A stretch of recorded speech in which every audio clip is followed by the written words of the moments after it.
Deborah asked, I saw that some of the dogs have straw as their bedding. What do you use if they have allergies to grass, etc.? Now, this dog's straw bedding is something which has sparked questions a few times and also criticism in the past. But with regarding the allergies, this question was slightly different. So here's a video.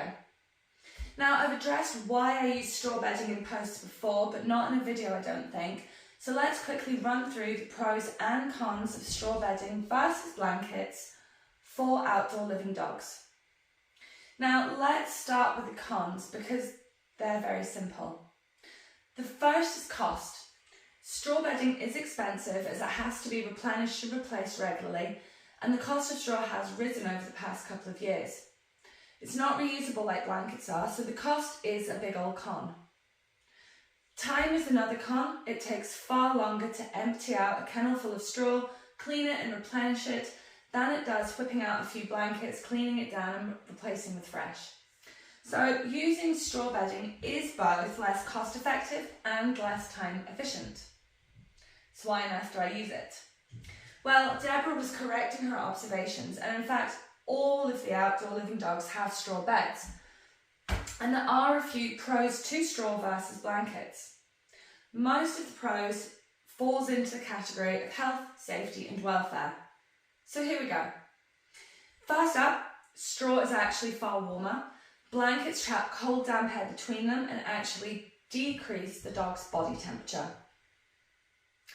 Next, straw also stays drier. The dogs have 24-hour access to their secure runs, which means that they are in and out of the wet all day long. And remember, I do live in Scotland.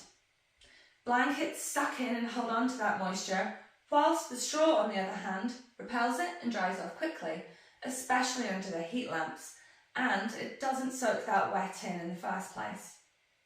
Furthermore, damp blankets in winter can quickly freeze, posing risk of hypothermia or even death during cold temperatures. Do you remember that damp t-shirt that you left out on the washing line that one time in winter and woke up the next morning to it being frozen solid and stiff as a board? Straw is also cleaner. Again, those soft blankets end up filthy, dirty and smelly off of the dog's feet from them going in and out. The straw stays much cleaner, meaning the dogs always have a clean, dry bed. And lastly, straw is safer. The dogs live happily in their kennels, and whilst they do get company, exercise and training, they do still spend more time unsupervised than your average dog.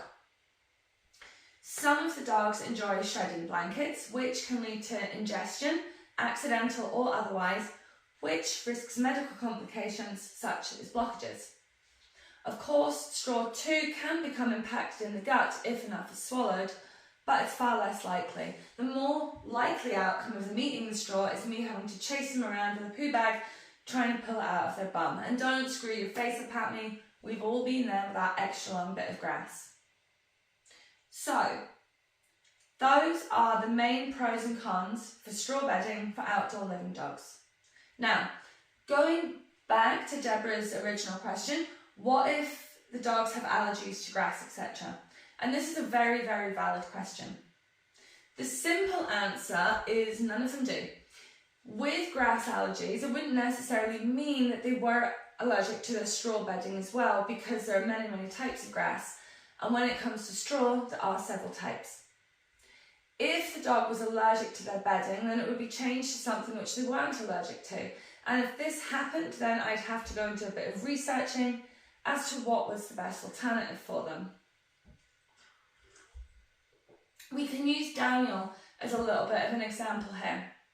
So Daniel's had ongoing skin issues for quite some time now, and when it first started a couple of years back, the hair loss and redness was predominantly on his belly.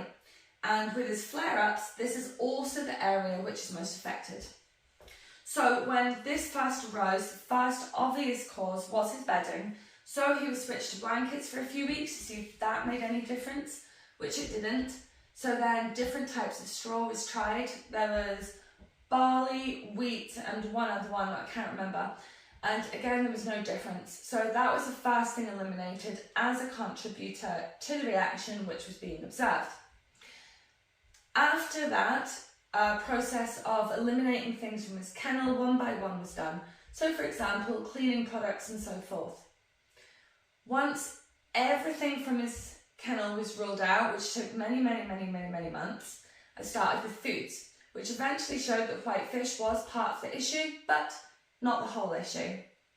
In terms of environmental allergens, this is impossible to rule out through elimination because the stimuli can't be controlled. Allergen tests were discussed but ruled out as an investigation option for Daniel, which I'm not going into here, but we have figured out a treatment solution which is working for him so far. But again, that's a story for another day. But this does give you an idea of the process followed where there is an allergy concern. So to quickly summarise that, if it was suspected that a dog was allergic to the bedding, then an elimination test would be done first to confirm, possibly an allergy test depending on the dog, the situation and the severity, and of course an alternative suitable bedding option would be found for them.